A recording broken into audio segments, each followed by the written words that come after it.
Hello students, welcome to my channel Study with Sangeeta Yadav.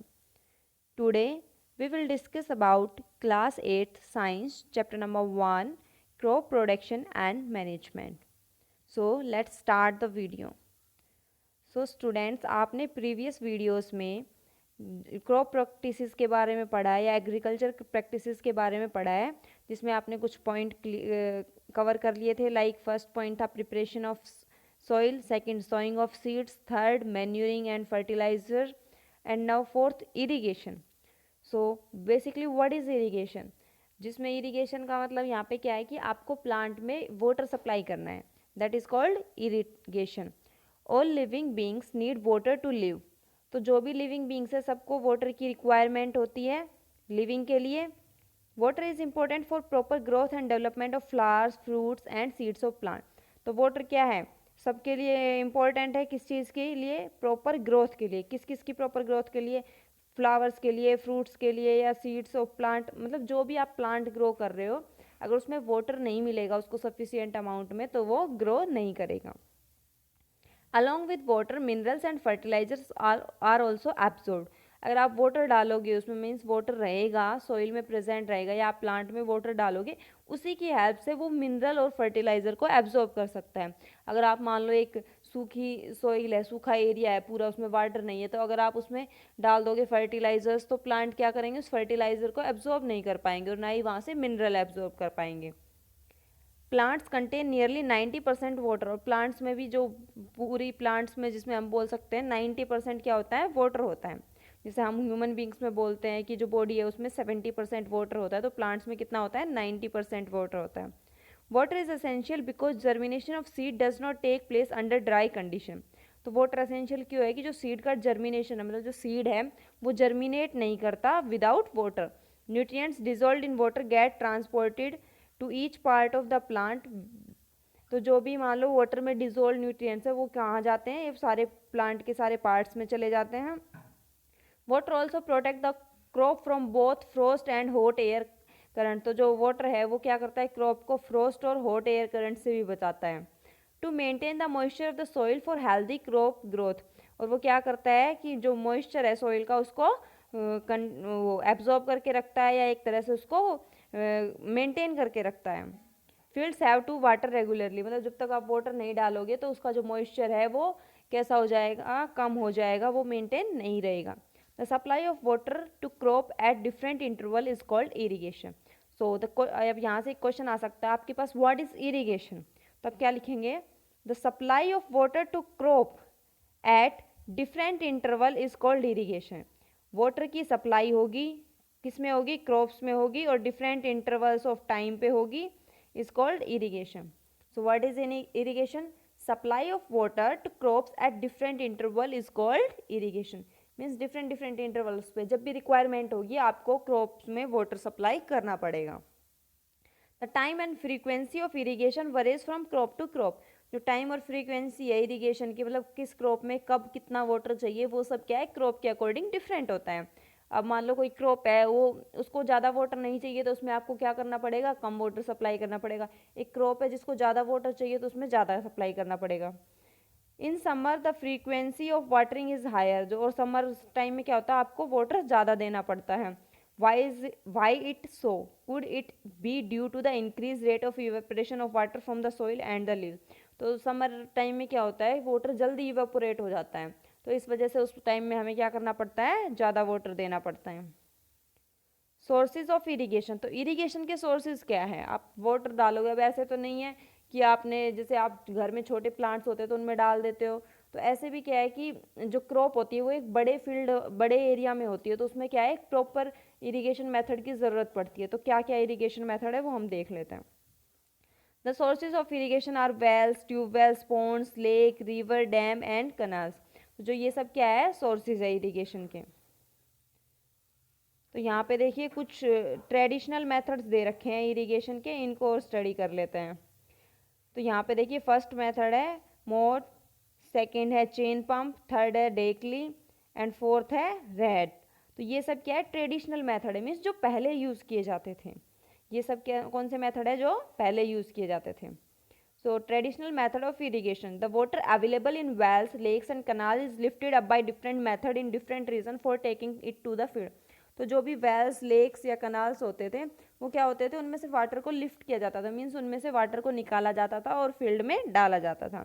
तो उसके लिए कुछ सब जगह अलग अलग मेथड्स यूज होते थे। कैटल और human labour is use in these method. और पहले क्या होते थे, या तो पशुओं की हेल्प से होता था या ह्यूमन लेबर की हेल्प से ये सब काम होता था। So these methods are cheaper but less efficient. तो ये मेथड कैसे थे, सस्ते तो होते थे लेकिन कैसे होते थे, लेस एफिशिएंट होते थे। The various traditional ways are, तो वेरियस जो ट्रेडिशनल वेज है, फर्स्ट है मोट मीन्स पुली सिस्टम। तो देखिए यहाँ पे आपको मोट में यहाँ पे एक इमेज दिखाई दे रखी है, इमेज दिखाई दे रही है। तो यहाँ पे देखिए ये क्या है, यहाँ पे पुली है, ये जो आपको सर्कल सर्कल दिखाई दे रहा है इसको बोलते हैं पुली। और यहाँ पे ये क्या है, रोप है। और ये क्या करती, पुली क्या होता है, एक सर्कल होता है जो इजीली मूवेबल होता है। तो आप यहाँ से क्या करोगे, जब इस रोप को ऐसे इस तरफ अपनी तरफ खींचोगे तो ये जो नीचे मान लो ये बकेट है, इसको रोप से कनेक्ट किया हुआ है। जब ये सबसे पहले आप क्या करोगे, ये एक रोप लोगे, यहाँ पे एक रोप लोगे और यहाँ पे क्या है, उससे एक बकेट को कनेक्ट कर दोगे। फिर उसको क्या करोगे, वेल में मतलब कुएं में डाल दोगे। फिर आपको क्या करना है, यहाँ पे ये पुली लगी हुई है। फिर आपको क्या करना है, जब ये बकेट इसमें चली जाएगी कुएं में, तो आपको यहाँ से इस रस्सी की हेल्प से इसको खींचना है। जब आप रस्सी की हेल्प से खींचेंगे तो ये पुली किस में हेल्प करेगी, आपको इजीली रस्सी को ऊपर खींचने में हेल्प करेगी और उसके साथ बकेट भी ऊपर आ जाएगी और फिर यहाँ से आप पानी निकाल सकते हैं। तो ये है मोट, या फिर हम जिसको बोलते हैं पुली सिस्टम। नेक्स्ट है चेन पंप। तो यहाँ पे चेन पंप आपको दिखा रखा है। तो यहाँ पे भी वो एक, यहाँ पे एक चेन है, यहाँ पे एक पुली लगी हुई है, इसमें एक चेन है और उसमें क्या है, बकेट अटैच है। और जब वो चेन चलती है तो ये बकेट में पानी आता है और वो यहाँ पे बाहर आ जाता है। तो यहाँ पे जो इमेज दी हुई है ये क्या है, ढेकली इमेज है। तो इसमें क्या है, देखो यहाँ पे एक कोई भी वुडन बेस लगाया हुआ है जो किसकी शेप में है, वाई की शेप में है। और इसके ऊपर यहाँ पे एक और सपोर्ट डाला हुआ है, उसके साथ बकेट अटैच की हुई है और यहाँ से आप पानी लेके यहाँ पे फील्ड में डाल सकते हैं। यहाँ पे ये है नेक्स्ट रेड।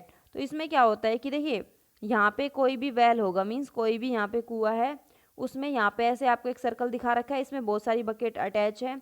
और यहाँ पे क्या होता है कि नीचे से चेन का एक सिस्टम होता है और यहाँ पे कोई भी बैल वगैरह होते हैं और वो क्या करते हैं, यहाँ पे राउंड राउंड घूमते हैं, जिससे क्या होता है, वो चेन चलती है और चेन चलने से इन जो बकेट्स है इनमें वाटर आ जाता है और वो वाटर फील्ड में हम यूज़ कर लेते हैं। सो रेड को क्या कहते हैं, लीवर सिस्टम भी कहते हैं। Pumps are commonly use for lifting water, diesel, biogas, electricity and solar energy is use to run these pumps. तो अब क्या है, पंप जो भी पंप्स होते हैं वो कॉमनली यूज़ किए जाते हैं वाटर को लिफ्ट करने के लिए। तो पंप किस किस की हेल्प से चल सकते हैं, diesel, biogas, electricity and solar energy, इन सब की हेल्प से क्या होता है, जो भी पंप्स हैं वो सब चलते हैं। So modern method of irrigation. तो आज का जो मॉडर्न मेथड है जो हम यूज़ करते हैं इरिगेशन के लिए, वो कौन कौन से मेथड हैं। तो फर्स्ट मेथड है स्प्रिंकल सिस्टम, स्प्रिंकलर सिस्टम।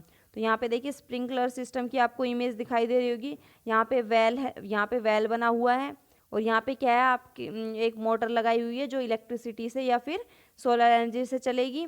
और यहाँ पे क्या है, इसमें से पानी जाएगा मोटर में से और यहाँ पे क्या है, जो आपने खेत में क्या लगा रखे हैं, स्प्रिंकलर्स लगा रखे हैं। जब इसमें पानी जाएगा तो वो क्या होगा, इनमें जो नोजल होती है जो रोटेट करती है, उनमें कुछ उसमें छोटे छोटे होल्स होते हैं और उसमें से वाटर स्प्रिंकल करता है। So sprinkler system, this system is more useful on the uneven land where sufficient water is not available. तो ये कहाँ पर यूज़ किया जाता है, जहाँ पर वाटर सफिशिएंट अमाउंट में नहीं होता है। The perpendicular pipes having rotating nozzles on top. और यहाँ पे क्या है, जो परपेंडिकुलर पाइप्स है उन पे रोटेटिंग नोजल्स होती है। Are join to the main pipeline, और वो कहाँ पे ज्वाइन होती है, मेन पाइपलाइन से, या मतलब जो मोटर है उससे जो पाइपलाइन आ रही है उससे वो कनेक्टेड होती है। When water is allowed to flow through the main pipe under pressure with the help of a pump, और जब वाटर वहाँ से फ्लो करता है मेन पाइप से, it escape from the rotating nozzle, और वो कहाँ जाता है, रोटेटिंग नोजल्स में से एस्केप करता है, मतलब उसमें जो स्मॉल होल्स होते हैं उनमें से निकलता है। It gets sprinkled on the crop as if it is rainy, और वो कैसे स्प्रिंकल होता है क्रॉप्स पे, जैसे बारिश होती है बिल्कुल वैसे ही होता है। Sprinkler is very useful for Sandy soil, और स्प्रिंकलर जो है वो सैंडी सॉइल के लिए बहुत यूजफुल होते हैं, मतलब जहाँ पे मिट्टी वाली सोइल जो होती है, जहाँ पे सोइल का टेक्सचर काफ़ी बारीक होता है, वो होती है सैंडी सोइल। और वहाँ पे क्या होता है कि जो स्प्रिंकलर सिस्टम जो है वो काफ़ी अच्छा रहता है। नेक्स्ट है drip system. In this system the water falls drop by drop just at the position of the root. तो यहाँ पे देखिए ड्रिप सिस्टम की आपको एक इमेज दिखाई हुई है, ये क्या है, ड्रिप सिस्टम। तो इसमें भी वही है, यहाँ पे क्या है, एक वेल है, यहाँ पे मोटर है, और यहाँ से ये पाइप्स कनेक्ट है। तो यहाँ पे जो क्रॉप है उसमें क्या है, पूरे उसमें पाइप्स ऐसे कनेक्ट रहती हैं, और जो प्लांट होता है उनकी रूट्स में क्या होता है, यहाँ पे वाटर का एक यहाँ पे एक स्ट्रक्चर होता है जिसमें से वाटर क्या होता है, ड्रिप बाय ड्रिप रूट्स में गिरता है। मतलब स्प्रिंकलर में क्या होता था, वो परपेंडिकुलर पाइप होती थी, मतलब उसकी कुछ हाइट होती है और वो ऊपर से पानी गिरता है, ऊपर से ड्रॉप बाय ड्रॉप एक तरह से बारिश की तरह गिरता है। लेकिन इसमें क्या होगा, जो वाटर है वो डायरेक्ट रूट्स में जाएगा। तो ये कौन सा सिस्टम है, drip system. So it is called drip system. इसको ड्रिप सिस्टम क्यों कहते हैं, क्योंकि ड्रॉप बाय ड्रॉप प्लांट्स की रूट में वाटर प्रोवाइड कराता है। It is the best technique for watering fruit plants, gardens and trees. और ये कौन सी टेक्निक है, बेस्ट टेक्निक है कहाँ पर वाटर देने की, जो फ्रूट प्लांट होते हैं उनमें, गार्डन में या ट्रीज में, क्योंकि वो क्या होते, कहाँ होते हैं, दूर दूर होते हैं, या कोई पर्टिकुलर होते हैं, आपको पता होता है यहाँ पे 1 प्लांट है, यहाँ पे 2। क्रॉप्स में तो क्या होता है, फिर भी बहुत सारी क्रॉप होती है, आप प्लांट्स काउंट नहीं कर सकते। लेकिन जो फ्रूट के प्लांट है, गार्डन है, या फिर जो ट्री है, उनको तो आप काउंट कर सकते हो, तो ईजिली वहाँ पे यूज़ कर सकते हैं हम इसको। Water is not wasted at all. और इसमें क्या होगा कि जो वाटर है वो वेस्ट नहीं होता। वाटर कैसा होता है, वेस्ट क्यों नहीं होता, क्योंकि ड्रॉप बाय ड्रॉप रूट्स में जा रहा है, और जितना वाटर रूट्स में जा रहा है वो सारा वाटर जो प्लांट है वो एब्जॉर्ब कर रहे हैं।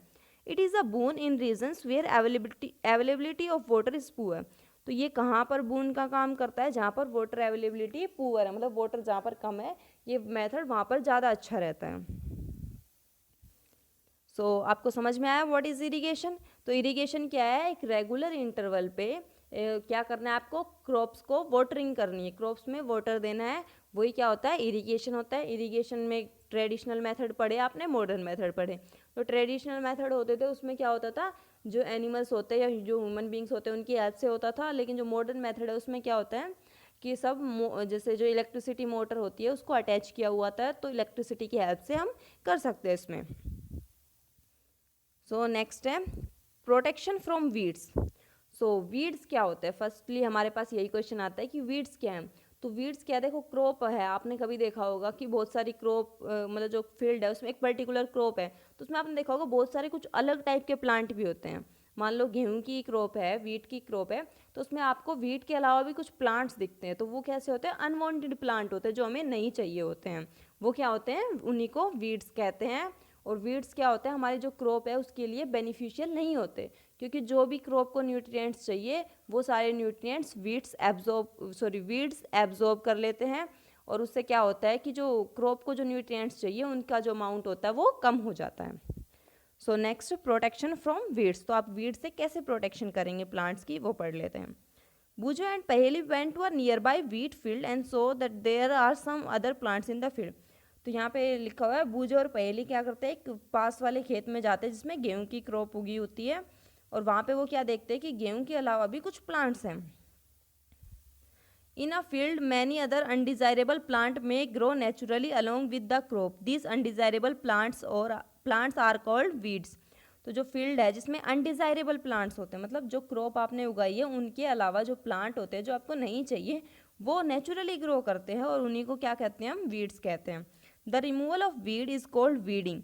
Weeding is necessary since weeds compete with the crop plants for water, nutrient, space and light. Removal of weed क्या है, रिमूवल ऑफ वीड वाले प्रोसेस को क्या कहते हैं, वीडिंग कहते हैं।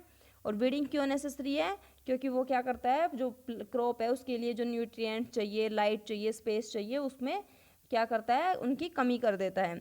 Thus they affect the growth of the crop. और उनकी हेल्प से क्या होता है, जो ग्रोथ है क्रॉप की वो अफेक्ट हो जाती है उनकी वजह से। Some weeds interfere even in harvesting and may be poisonous for animal and human beings. और कुछ वीड्स कैसे होते हैं, हार्वेस्टिंग मीन्स जब आप क्रॉप को कट करते हैं उस टाइम में भी प्रॉब्लम क्रिएट करते हैं, और कुछ कैसे होते हैं, पॉइजनस होते हैं ह्यूमन बींग्स के लिए भी और एनिमल्स के लिए भी। Farmers adopt many ways to remove weeds and control their growth. और फार्मर क्या करते हैं, बहुत सारे वेज, एक तरह से बहुत सारे वेज निकालते हैं कि भाई कैसे क्या इनको हटाया जाए, इन जो वीड्स है इनको क्रॉप से रिमूव किया जाए। Tilling before sowing of crop, तो आप क्या करोगे, टीलिंग करते हो, सोइंग मतलब जो क्रॉप है उसकी सोइंग करने से पहले टीलिंग करते हो, मीन्स जो प्रिपरेशन ऑफ सोइल है उसमें आपने पढ़ा था टीलिंग क्या होता है, प्लॉइंग करना खेत में, जिससे क्या होगा, जो सोइल का टेक्सचर है वो चेंज हो जाता है। Helps in uprooting the killing of weeds, और इसकी हेल्प से क्या होता है कि जो सोइल है उसके अंदर जो भी वीड्स होते हैं वो अपरूट हो जाते हैं, मीन्स उनकी जड़ें ऊपर की तरफ निकल आती है और वो डेड हो जाते हैं। Which may then dry up and get mix with the soil, और उसके बाद क्या हो जाता है, वो ड्राई हो जाते हैं और सोइल के साथ मिक्स हो जाते हैं। The best time for the removal of weeds is before they produce flowers and seeds, और बेस्ट टाइम क्या है वीड्स को रिमूवल करने का, कि जब उसमें फ्लावर आते हैं, उसमें सीड्स आते हैं, उससे पहले उनको रिमूव कर देना चाहिए, क्योंकि मान लो फ्लावर और सीड आ जाएंगे तो वो क्या हो जाएंगे, गिर जाएंगे सोइल में, और उसकी वजह से और नए वीड्स ग्रो करेंगे। The manual removal includes physical removal of weed by uprooting of cut और cutting them close to the ground from time to time. तो जो मैनुअल रिमूवल है उसमें क्या करना है, या तो वीड्स को उखाड़ देना है जड़ से, या फिर आपको क्या करना है, बिल्कुल जो सोइल का जो सरफेस है, ग्राउंड का जो सरफेस है उसके पास से उसको कट करना है time to time. This is done with the help of a खुरपी, और ये किसकी हेल्प से किया जा सकता है, खुरपी की हेल्प से किया जा सकता है, एक सीड ड्रिल मशीन की हेल्प से किया जा सकता है। Weeds are also control by using certain chemicals called weedicides like 2,4-D। तो देखो यहाँ पे आपको 3 मेथड दिए हुए हैं, कौन कौन से, सबसे पहले आप खुरपी की हेल्प से इसको कर सकते हैं, किसकी हेल्प से कर सकते हैं, खुरपी की हेल्प से कर सकते हैं, सीड ड्रिल मशीन की हेल्प से कर सकते हैं, और एक केमिकल आता है जिसको बोलते हैं 2,4-D, उसकी हेल्प से भी कर सकते हो। वो उसको क्या करना है, आपको जो भी वीड्स वाला एरिया है या क्रॉप में जहाँ पे भी वीड्स ज़्यादा है, या फिर आप कंप्लीट एंटायर क्रॉप में भी कर सकते हैं, आपको वो केमिकल स्प्रे करना है, और जिसकी वजह से क्या होता है, क्रॉप को तो कोई डैमेज नहीं होता, और जो वीड्स होते हैं वो क्या होते हैं, ख़त्म हो जाते हैं। तो यहाँ पे देख लिए, ये स्प्रिंकल कर रहे हैं, ऐसे एक मशीन आती है और उसमें क्या होता है, यहाँ पे एक पाइप होती है जिससे आपको क्या करना होता है, स्प्रिंकल करना होता है उस स्प्रे को, जो केमिकल आप लेके आते हैं उसको सॉल्यूशन फॉर्म में कन्वर्ट करना है, वाटर के साथ मिक्स करना है और स्प्रे करना है, जिससे क्या होगी, वीड्स खत्म हो जाएंगे।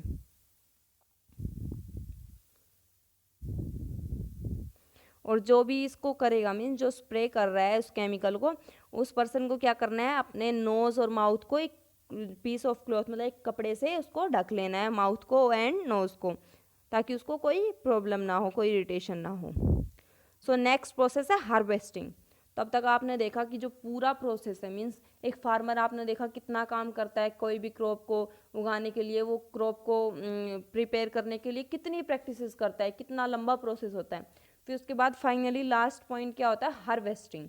मीन्स जब उसकी क्रॉप, फार्मर की क्रॉप ग्रो कर जाती है, जब वो पक जाती है, तो लास्ट में क्या करना पड़ता है, क्रॉप को कट करना पड़ता है, उसी को क्या कहते हैं, हार्वेस्टिंग।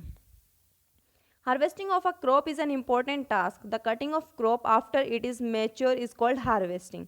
तो हार्वेस्टिंग ऑफ क्रॉप क्या है, एक सबसे इम्पोर्टेंट काम है, मतलब जो जितने भी फार्मर ने स्टार्टिंग से एंड तक जो मेहनत की है उसका रिजल्ट कब मिलता है, हार्वेस्टिंग के बाद मिलता है।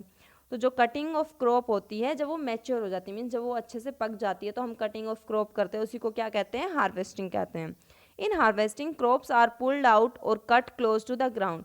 और इसमें क्या, हार्वेस्टिंग में 2 टाइप, वही जैसे आप क्या कर सकते हो, ग्राउंड के पास से उनको कट कर सकते हो, या डायरेक्ट उनको अपरूट कर सकते हो, मतलब रूट से निकाल सकते हो। लेकिन मोस्टली क्या किया जाता है, क्रॉप को ग्राउंड के पास से कट किया जाता है। It usually take 3 to 4 months for a cereal crop to mature. और कोई भी सीरियल क्रॉप मीन्स जो कोई भी अनाज की क्रॉप है, उसको 3 से 4 महीने लगते हैं मैच्योर होने में, मीन्स पकने में। Harvesting is our Harvesting in our country is either done manually by sickle और by a machine called harvester। तो हमारी कंट्री में क्या है कि हार्वेस्टिंग एक सिकल की हेल्प से की जाती है। तो यहाँ पे आपको दिखाई दे रहा होगा, ये जो आपको दिखाई दे रहा है इक्विपमेंट, इसी को बोलते हैं सिकल। इसकी शेप कैसी है, यहाँ पे सी शेप है और यहाँ पे वुडन मटेरियल है, जिसको क्या करता है, कोई भी फार्मर अपने हैंड में पकड़ता है, और ये जो पार्ट होता है ये नाइफ की तरह शार्प होता है, और इसकी हेल्प से हम क्रॉप को कट करते हैं। या फिर हम किसका यूज़ करते हैं, मशीन का यूज़ करते हैं। मशीन को क्या कहते हैं, harvester. In the harvested crop the grain seed need to be separated.